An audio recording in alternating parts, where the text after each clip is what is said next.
Hello, everybody, and welcome again to Procrastinator's Pitch Stop, your source for getting the fuel to get things done. And we have with us here today Jake Crossman.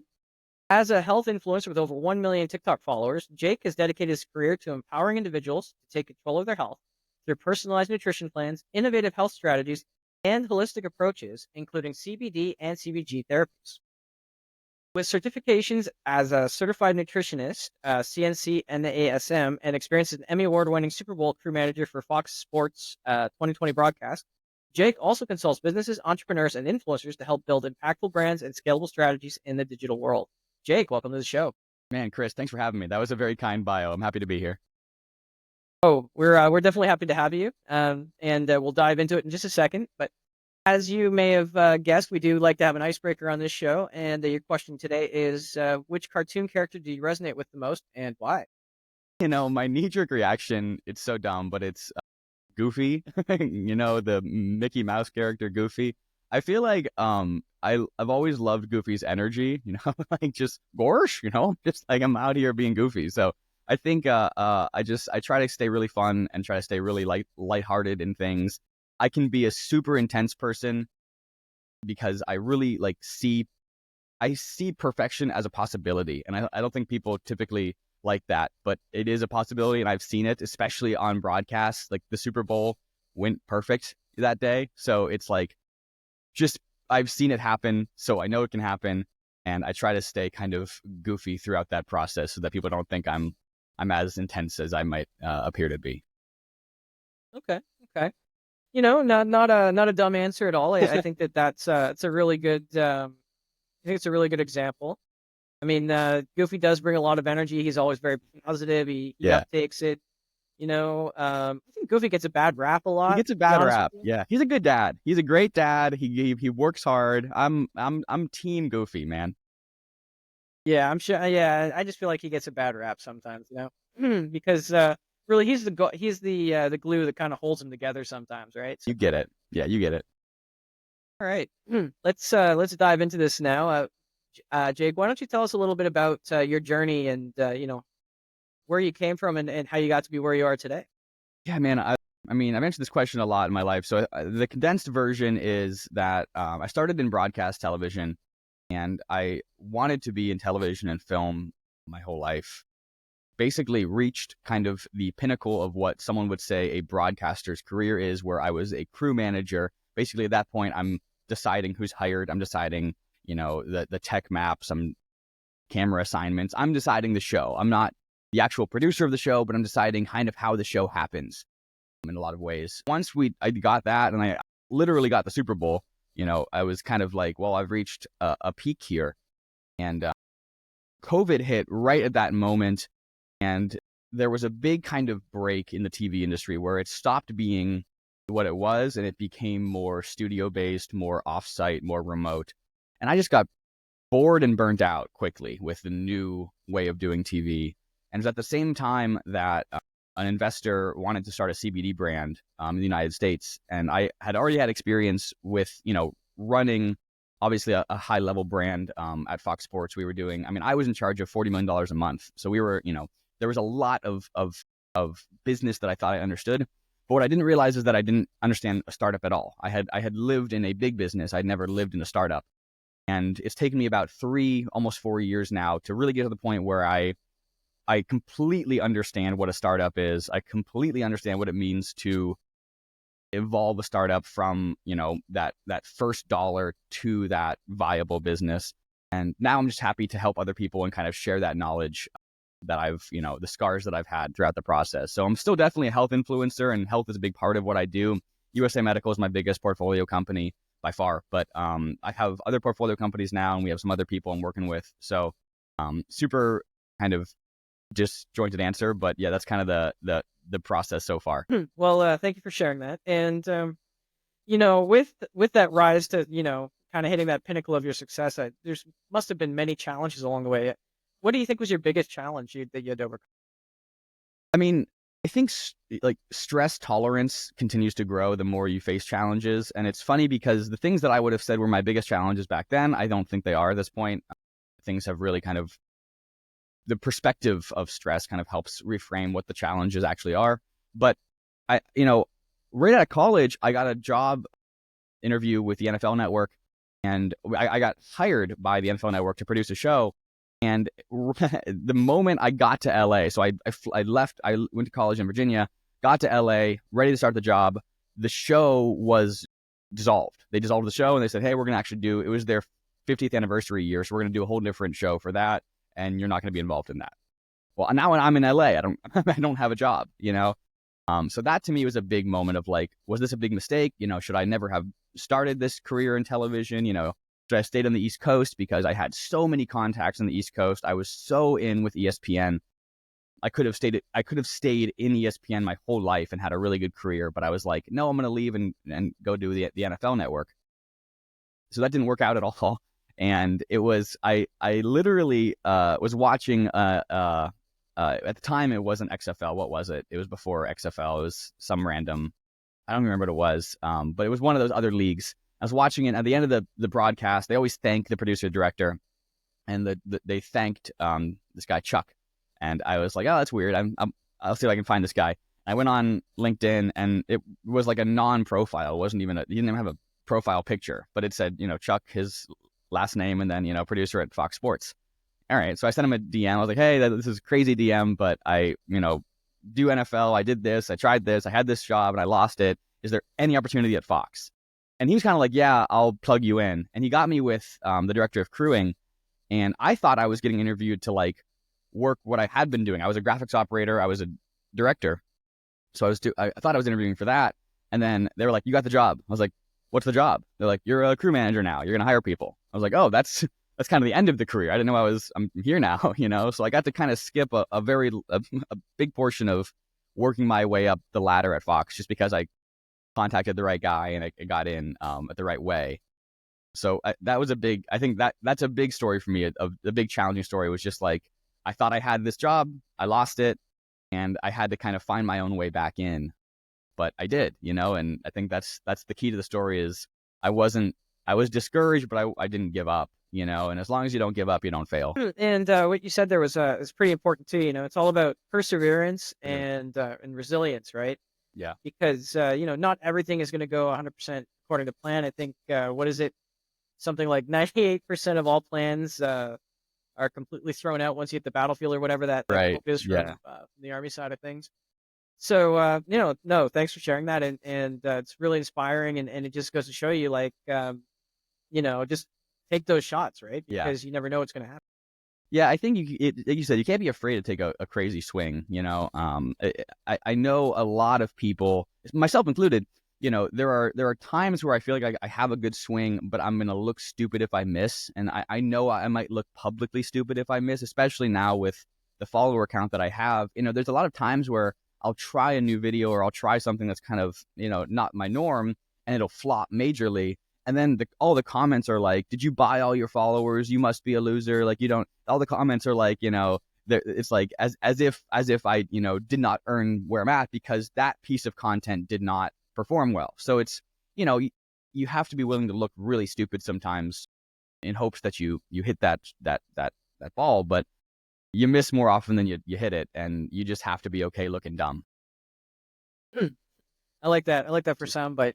You heard it here, folks. You have to be okay looking dumb. You do. I mean, it's like, and people are so afraid of looking stupid. That's the main thing. Most people don't actually do anything because they know they're going to look stupid at first. And it's like, just part of life, man. You're going to look dumb doing it. But then everyone that thought you were dumb is going to look dumb when you're successful, So it flips once you work it out. No, I like that. I really like that. So what would you say procrastination means to you personally, and how would you define it? I mean, I've been a procrastinator my whole life in the sense that I know exactly how long things take to get done, and I wait until they have to get done. It's a skill that I really have a good understanding of how long things take.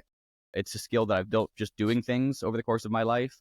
But even to this day, I didn't take a shower until 2 minutes before this podcast, so my hair's not dry. I procrastinated that one. So it's like it's like I still push the line of procrastination all the way to the end, and that it shows sometimes. But I think if you're going to be a procrastinator, you have to make sure you understand the timeline that is required, and you're going to get it done.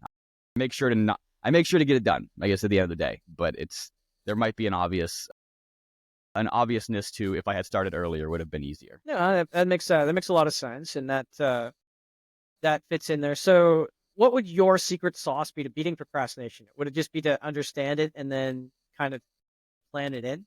I think what I try to do is almost trick myself into starting doing tasks where I'll be like, if I have to fold the laundry, I'll just fold one shirt. Like, I'm just gonna go upstairs and fold one shirt, and it's like, once I fold one, it's like, well, there's only 10 more. I might as well just do them, and it's like kind of tricking my brain into just starting the task helps me get it done. But man, I'll wait until the last minute. But like for for my room will be a mess, right? But then like if I have a girl I'm going out with a date with, it's like, well, I probably should clean my room, So it's like trying to build things into my life that I should probably do this thing, If I'm going to record a podcast and my room is a mess or I have papers everywhere, it's like, well, I need to clean that up before the podcast. I don't want you to see like crap all over the place. So yeah, it's just trying to build things into your life where it's like well, I probably should do that, and then you just do it. Now, do you find that you're able to trick yourself quite like successfully, or do you find that it takes different That's a good different question. techniques each time?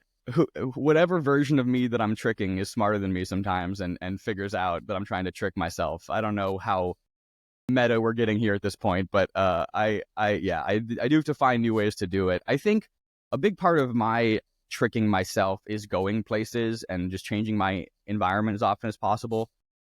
There's I love the quote from Alex Hormozy: if you want to change your behavior, change your environment.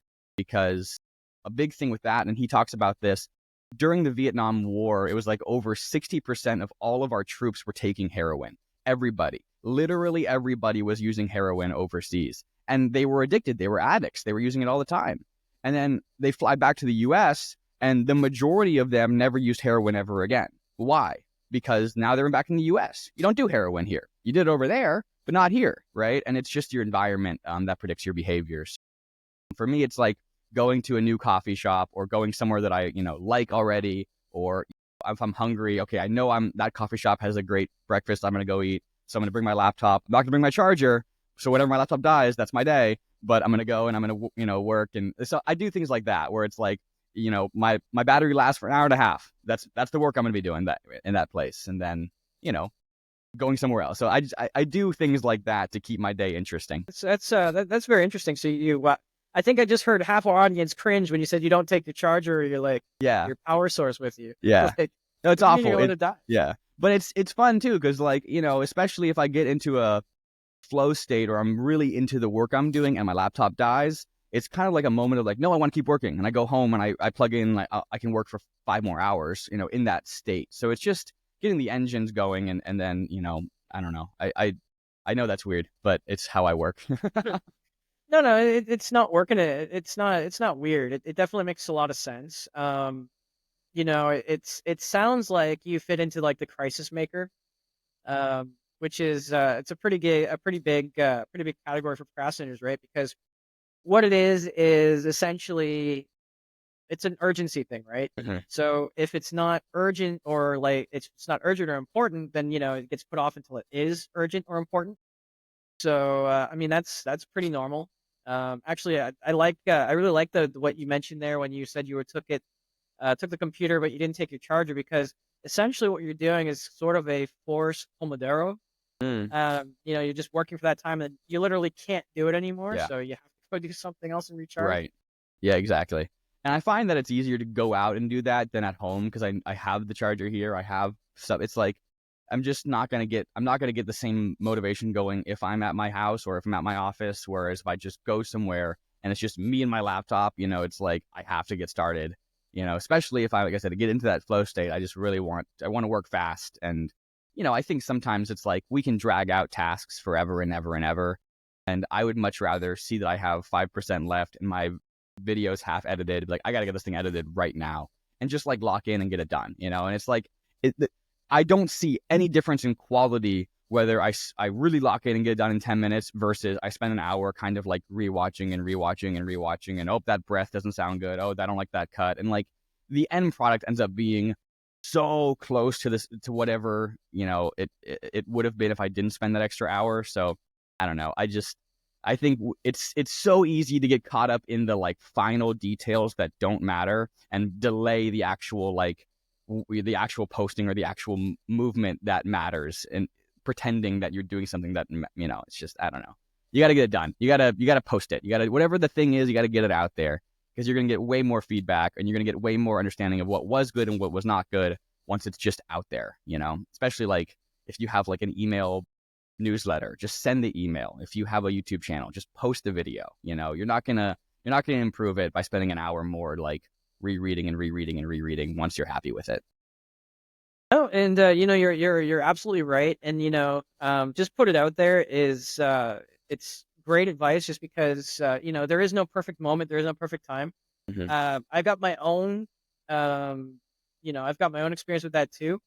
You know, so you know, I'm not just saying it to agree with you. I've got this what I considered was probably the dumbest story I've ever told on a podcast, and I know everyone's gonna go looking for it, but I'm not gonna Yeah. make it easy for. 'Em. I'm not gonna tell you where it is. Yeah. But it was a story about an air fryer, and specifically how, you know, leaving it to the last minute to talk about the procrastinator's fallacy, right? Because your output's always going to be a little bit different Mm-hmm. if you always use it to the last second, right? Mm-hmm. So, but what's interesting is you're also very right in that when you when you put things together, again, perfectionism just kills everything. Mm-hmm. And you know, at the end of the day, the only person, honestly, that it really matters if you're happy with it is you, Mm-hmm. because you're the one that has to go to sleep at night. You're the one that has to live with whatever you did. Mm-hmm. I mean, and everybody else, honestly, once they've seen the video with, you know, 15 million other TikTok videos, I'm sure that it's already, you're thinking about it probably way longer than they did. Right. Yeah. Most people didn't even watch the whole thing, so it's like, well, yeah, it just doesn't really matter if that final graphic flies in the way you really want it to, you know. And I said at the beginning of this podcast that I do believe perfection can exist, and I want to go back to that for a second, because, you know, like I'm saying now, perfection is measurable, right? How perfect do we want something? And so it's like, you know, yes, perfection is possible, but it has to be defined. So it's like on a broadcast, going back to the Super Bowl, it's like, well, what does perfection look like? There should be, you know, the cameras should always hit their mark. There should be no bad cuts. There should be no misspelled graphics. All the colors should be bright and pretty and make sense. All the music should sting in and out when it's supposed to. We should be out on time. You know, that's a perfect broadcast to me. So it's like the moments where maybe something wasn't, you know, the camera didn't track perfect, or we lost a replay, or, you know, those moments don't really matter to me, in the sense of if the whole thing was cohesive. And if I was watching, the way that I used to tell people, I was like, if I was watching the broadcast drunk, would I notice anything wrong? You know what I mean? That's kind of like what a perfect broadcast is. Because if you're like drunk, you're not looking at all the like minute, you're just kind of like watching it, you know? But if the screen goes black for a second, well, that's a problem. That's, if I'm drunk, I'm like, well, that's, why is it black, right? So that was kind of my measure of perfection, is like, will a drunk guy watching football notice it? And if they do, that's a problem. If they don't, we're fine. I don't think I've heard that example before. You know, like I do things my own way, man. no. I mean, no, that's a good one though. I mean, I wonder if that would work for just anybody. You know, It's a good, so yeah, yeah, yeah, if a drunk guy on TikTok sees anything wrong with his video, right, right. And, you know, it's like, I mean, framing it that way takes pressure off of perfection. It's like, yes, I want it to be perfect, but I'm not, I don't, you know, there's no, what I'm trying to do is remove the relative aspect of perfection, remove the like, what, you know, what might I think is perfect versus a different director versus a different producer. No, what is just actually perfect? What, and it's like, well, if defining it that way, it's just nothing is noticeably wrong. You know, I remember learning when I went to film school, and we learned about lighting, and lighting, the only good lighting is if you don't notice it. That's it, right? If you notice the lighting, it's bad lighting, right? It should be it should be so clear, so perfect. Like, you probably, I mean, I don't know if you noticed that I have a light over there, and then a backlight over there, just so I'm well lit in this room. But it's like, you don't see those lights, you just see this light, which is a kind of just a fake. That doesn't do anything. It's not adding any light to my scene. It just looks pretty, right? So you shouldn't notice that. It's once you notice it, oh, why is there a giant glare on your white? If you saw like a huge glare on the board, it'd be like, well, that's bad. That's a bad look. So, it's perfection is not noticing. I think I like that. Perfection is not noticing. Yeah, if you just go through it and you just watched it, or you saw it and you just absorbed it and there was no notes, it was perfect. That's interesting. Now, do you notice that and again, perfectionism is an interesting topic, just because there's perfect for mom, there's perfect for work, and then there's perfect for you, right? So which of those perfects do you think most people struggle with the most? Sorry, you cut out there. I didn't hear the question. I apologize. No, that's all right. So there's different kinds of perfect, right? So Mhm. there's perfect like for your mom, there's Mhm. perfect for like work, and then there's perfect for you. Mhm. Which perfect do you think you struggle with the most? Like when something has to be. That's good. I think you should only do perfect for you. I think you should make sure that if you're happy with it, then it's at least like it's right where it needs to be.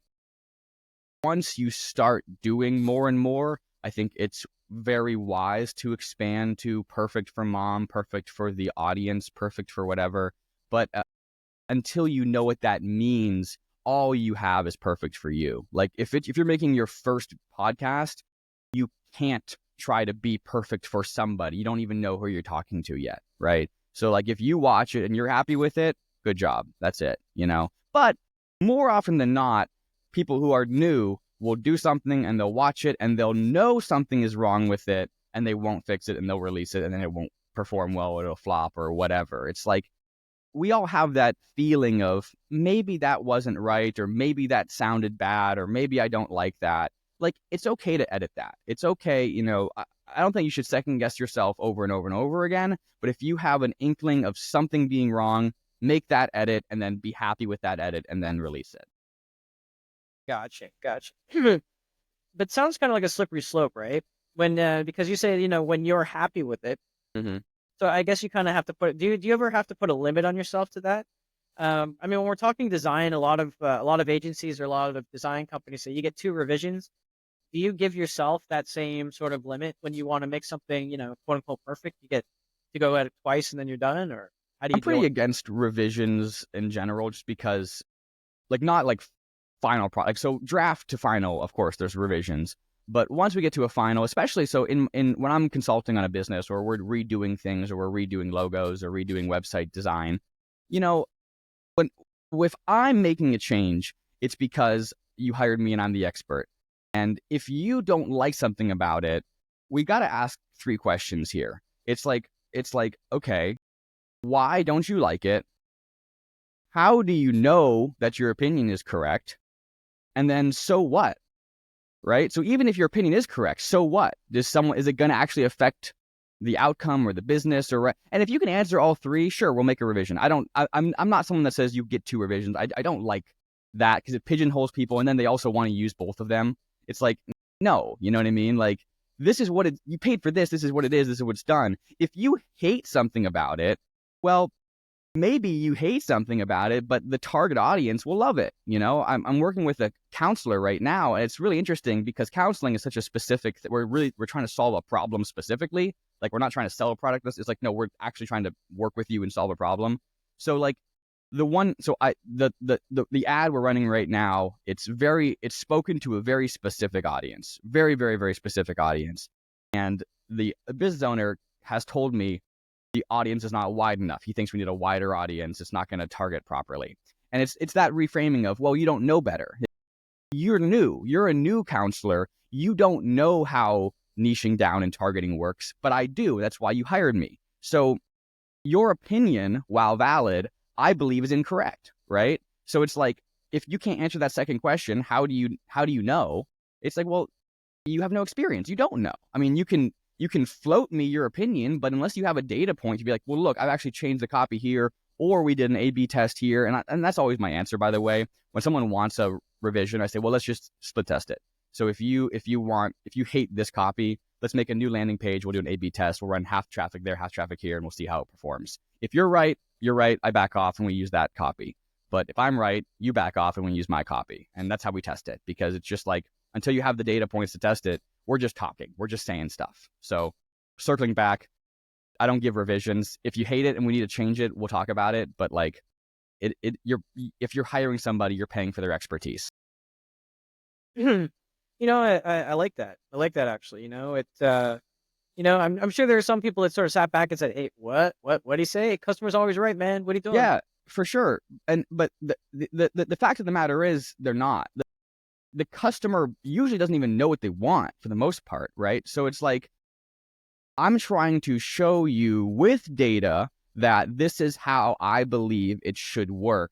And again, if you're adamant against that, we'll A/B test it and then we'll prove someone right one way or the other. So I don't leave things up to the question mark of, I think you're right, I think I'm right. Let's just do it both ways to start with, and we'll see how it works. No, that's definitely it's definitely a good way to look at it too, because sometimes a lot of us suffer from what was it the one guy called it, the new shiny syndrome, the Shiny new object flashy syndrome. shiny object syndrome. Yeah. And so every time they see something, like, oh, I want to put that in there, oh, I want to put that in there, oh, I want to put that in there.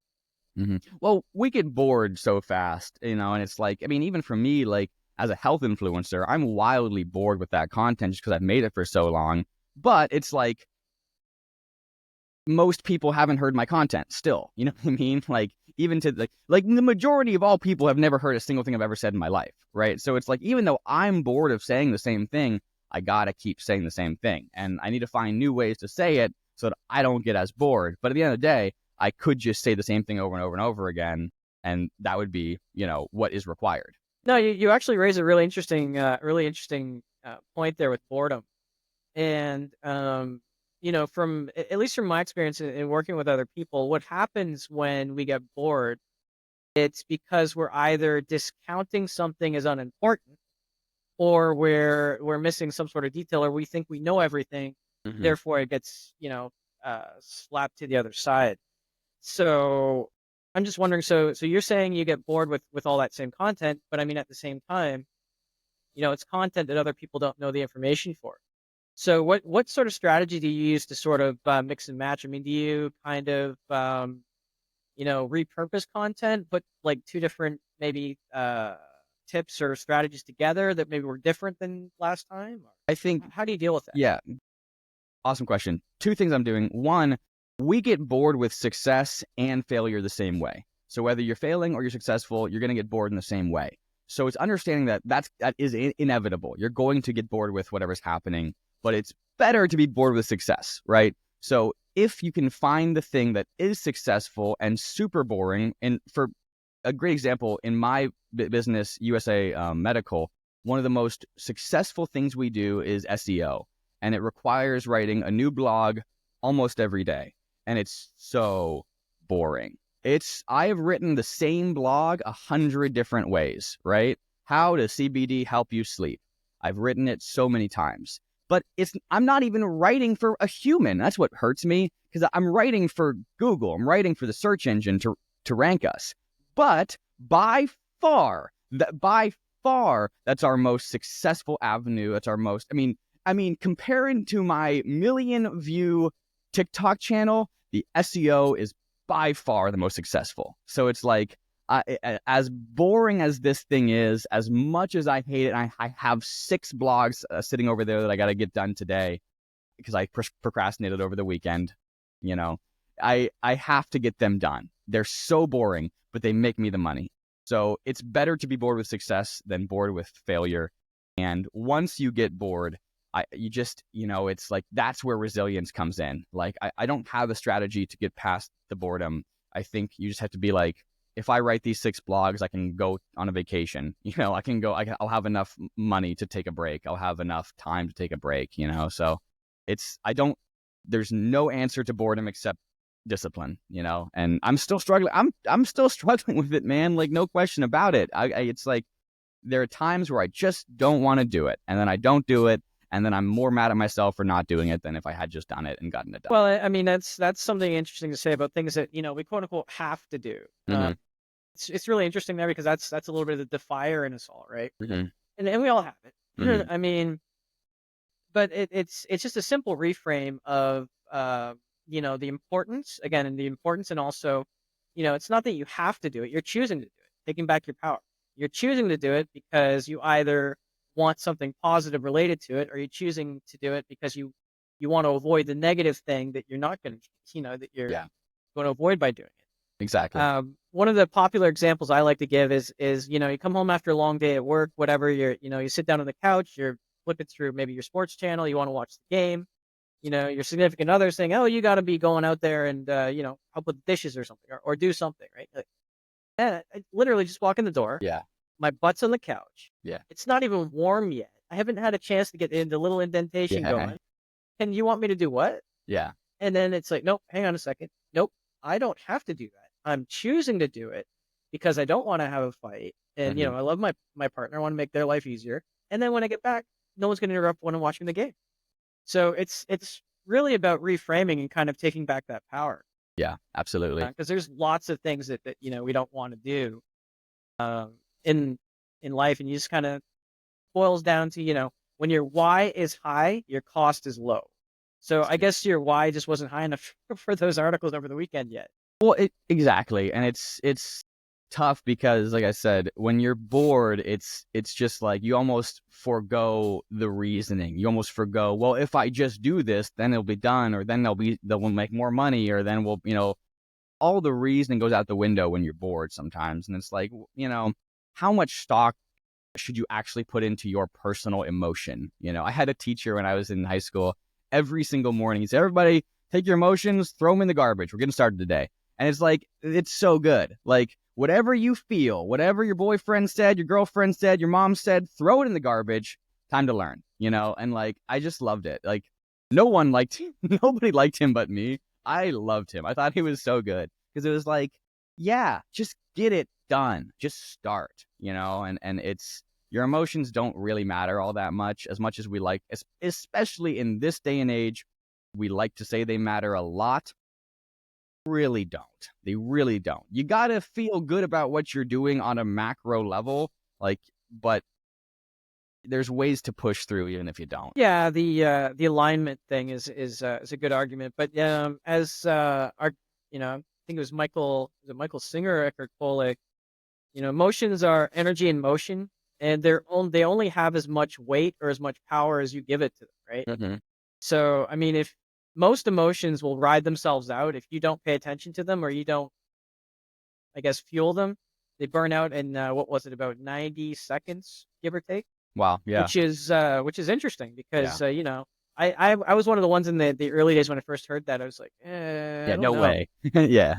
No, but I mean, it's pretty true. I mean, if you can sit there and you can understand, Hmm. what it is you're feeling and why you're feeling that way, and if you can not feed it, then yeah, it gogoes away. I also look But back at some of the early days making content before I would say that there was any success to the content. And I remember I look at some videos that performed unbelievably well, and I remember feeling like crap making that video. Like, I remember like I remember like, oh, the business, I'm making no money, and this day, rent's due, and my one employee is like, I can't pay him, and like I remember like just tumultuous times and being like, I'm gonna sit down and make a video about breath work. Like, are you kidding me? Like, how stupid is this video? And I'm like, this is so dumb to sit down and make this video about breathing when my life's falling apart. But then that video performed unbelievably well, and it's like that was one of my highest performing pieces of content. So it's like, I remember feeling like crap, but no one knew that. They just saw the content. So it's just getting it done. It's just getting it done is the only way you're going to get through it, no matter how you feel. actually, I'm a little curious now that you mentioned that. So you said that you feel it was your worst video, but it might have been one of your most authentic videos, which is why it would have worked so well. Because I Right. mean, in the techniques in the video, I imagine that by the end of the video, you somewhat I literally felt calmed down. better. Yeah, Yeah. absolutely. Yeah. So I mean, to me, like, I mean that's kind of the best point to do that video because you're already in a state. So the fact that you were able to get yourself out of that state, it makes a lot of sense. That video would have performed really well. So we found the secret. You got to go out and get yourself worked up, and then Yeah. you can go out and make videos. Well, that's actually a good point of where I'm at with content right now. I'm focusing more on long form than cutting it into short form. I never did that. My entire career has been I've literally only made short form. I have not made long form at all, other than like the TV I used to make. But as far as my own content, never, ever, ever, ever made long form.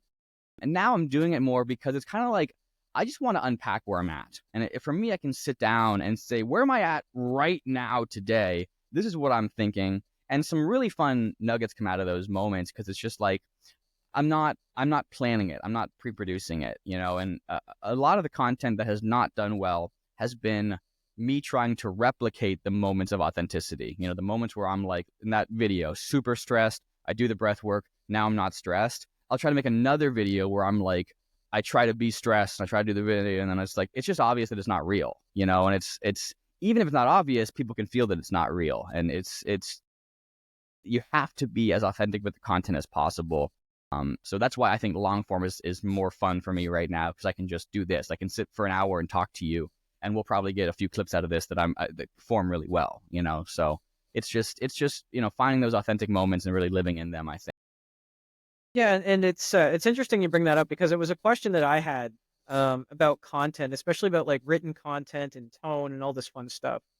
So when you're writing content, how do you keep content that's written kind of authentic? Like what can you expand on that a little bit? How do you make written content that's All of my best performing written content was very it was really entertainment based. Where my best performing health educational content was my most off the cuff authentic stuff. But I write a little bit differently than I think most people write. For entertainment, I'm definitely writing the whole thing out, and I'm proving throughout the piece that you're going to be entertained. And there's a lot of moments of you have to continually prove that what you think is going to happen is going to happen. I love Hormozy talked about how if you say I'm going to destroy a Lamborghini in this video, you better be holding a sledgehammer and have a Lamborghini behind you. Because if you just are to camera say I'm going to destroy a Lamborghini, no one believes you, right? I don't. But if you prove to me this is going to happen, and you continually prove that what you think is going to happen happens, that's a really good piece of entertainment. But entertainment is for nothing. It's for the view. It doesn't achieve anything. No one changes their behavior because they watched you smash a Lamborghini, right? So all of my content, and the only goal of my content now, is to change behavior, which is very difficult content to make because I literally want you to watch my video and change your behavior forever. And that's like, whoa, so entertainment is different in the sense that I can really write it out. I can really script it well. Whereas edutainment is kind of the other side of things where I'm trying to live. It's education, but it's entertainment. In that world, I'm less scripting. If you watch my process, I come up with the idea, the hook first, and then I just kind of go off the cuff for 10 minutes, and I'll cut that 10 into 1 minute. So it's trying to stay entertaining and find those moments while focusing on the behavior change at its core. So you've hit on a really interesting topic for me. Just really briefly, we're talking about edutainment, Mm-hmm. and I like the word. I like the word. But it's a little bit. It kind of goes towards our society too. Like we don't put value in information. We put value in little singing cats that Yes. wear tutus and fly through catapults saying the information. Is that kind of where you're going with? Well, everyone can get value out of watching cats sing. Everybody, right? Like, there's not a single person that won't get value. It's fun. Oh my gosh, cats are singing. That's cute. Scroll. That was the moment. You got it. You got the view. But I'm not trying to sell views anymore. I was for a while. I was working with advertisers trying to sell views, and what happened was it was just like I didn't feel good about it. So I'm making nothing content that people are just watching mindlessly.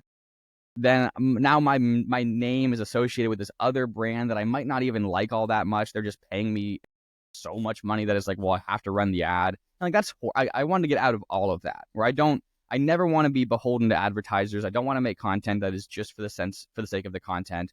I really like the end of the content should be I want to learn more about this thing, or I want to learn more about this person, or I want to work with this person in some sense, So trying to really focus that, again, getting the goal of the content is to change your behavior. So because of that, the content has to be less fun now.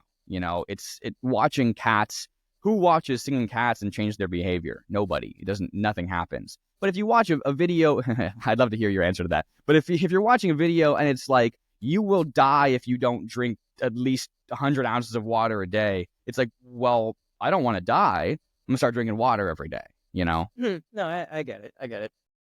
No, just to the water thing, that was really interesting because there's this big health one now, and he does the same thing. He has all these videos out there, like, you can go to the gym for 3 hours a day, drink 100 bottles of water a day. You can switch to vegan. You can not switch to vegan. You can fry the cheese. You can eat a cheese sandwich. At the end of the day, you're still gonna die. That was his big motivational thing. And I'm not sure I really agree with what his end message was supposed to be. Well, it sounds like you don't even know what there. it was, and that means it was entertainment. It wasn't education, right? Because you didn't change anything about your life after watching that. No one would. Oh, if I'm going to die anyways, might as well have the cheeseburger, right? Nothing changes. So that's entertainment content, and that's fine, and it performs well. Entertainment will always perform more than education, always, across the board, no question about it. And I've seen it over and over again in my own content and in everyone's content. There's a reason the number one influencers are all entertainment influencers. There's not a single educational influencer that is at the top, because it's not fun to watch education. But the point for me is not fun anymore. We're trying to make the world better here. No. I get that. I get that. The specific example that I could think of is sometimes it doesn't happen often. Sometimes there are shows that I don't know if it's on purpose or if it's planned that way. It's definitely not advertised that way, but I look at shows like SpongeBob, which had a lot of they have a lot of messaging in amidst that kind of what people would call like dumb noise. Especially when it talks about fun, using your imagination. Some of the interactions they have between like Mr. Krabs and Plankton and Squidward. I mean, it's a pretty deep commentary sometimes. But you're Let's absolutely talk right. about SpongeBob for a second, because the first few seasons were written for adults through a kid's show. And there has to be those nuggets of information, those nuggets of just real lessons. I mean, definitely, like, the lessons were, SpongeBob shows up to work every day. He has a good attitude. In spite of Squidward being Squidward, SpongeBob is always there to make the customer happy.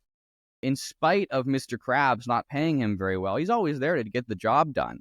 Like, there's some great lessons in that. And even the episodes that have lessons within them, Squidward falls in love with Krabby Patties, and he lies about it, up until the last moment. And it's like, there's these lessons of, honesty and truth and authenticity. It's great. But now we look at season 4, 5, 6, 7, whatever they're making now, it's all brain rot. It's all a complete child-focused brain rot. There's heavy colors. I haven't watched it in a long time. I just saw a show last week called The Patrick Star Show. I never heard of it, but it's their new SpongeBob show. And there's no SpongeBob in it. It's just Patrick and Mr. Krabs and Squidward. Colors and nonsense, and it's every frame is a meme, and every scene is insanity. It's all brain rot. There's no education happening. Why? Because they realize entertainment is more eyeballs. So let's cut any moment of authenticity and just fill it with nonsense that gets more eyeballs. So it's a great example that there used to be a showrunner. What was his name? Tom something. Tom Hilford or Hitchford. He was the showrunner of SpongeBob until he died, and he literally said, "I want the show to die when I die." And then they literally went against his wishes and resurrected it and made this insane fake show that is what we have now. So it's the change of authenticity to entertainment. I like that one. I like that insight. Thank you for supplying that. I love SpongeBob, dude. I watched a lot of it when I was growing up. Yeah, I know. I saw a lot of the episodes and things too, and it's kind of like Goofy. I think SpongeBob gets a bad rap sometimes. Yeah, absolutely. But that's a topic for a whole other podcast, or 7 or 8 different podcasts. And everybody's all my listeners are like, nope. Yeah, what is this at this point? Yeah. No. Anyway, we are coming up pretty close to the time here, Jake.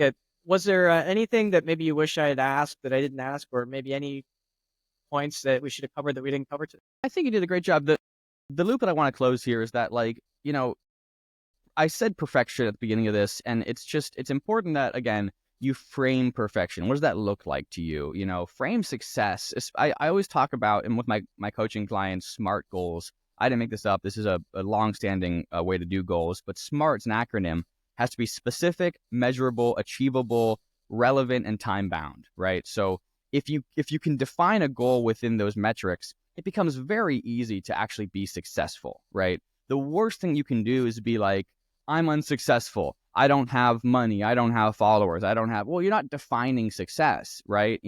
If success to you looks like 1 million followers, well, you should only make entertainment content. You should only do the things that gets eyeballs. You should always have your only call to action forever should be follow me. There should be no other call to action, right? So whatever your definition of success is, go after that. Do it. But it starts with defining success. And I think using SMART goals really, really works because, again, when it's specific, when it's measurable, I know when I've achieved it, when it's achievable, when it's relevant to your life and time bound, it's impossible to not measure it. You either are successful or not successful based on your own definitions. So, just define success. I really like that. And just to stick something in there, to poke some fun at the Boston people. You want SMART goals, not SMOT goals. Yeah. Because what happens is, and this happens a lot with my clients too, well, I did all the SMART goals and it's not working. Well, yeah, it's specific, measurable, achievable. Where's the relevancy? Yeah. It's not relevant. So right. what are you like? Why are you doing it? They all have to work. Every single point has to work. You can't lose one of those points for sure. Well, Jake, it was an absolute pleasure having you on the show today. Likewise. And just before we go, what is the best way that our listeners can reach out if they have questions or maybe they want to learn more or work with you? My Instagram is just Jake Crossman, @JakeCrossman. You can connect with me there, and we can go wherever we need to go from there. All right, sounds good. You heard it here first, folks, and we'll have that in the show notes as always. And thank you so much again for being on the show today, Jake. And thank you to all our listeners for tuning in once again. And just know if you can't find that inspiration or motivation for yourself today, maybe just go out and be that inspiration, motivation for someone else. And we'll see you again next time. Thanks, Chris.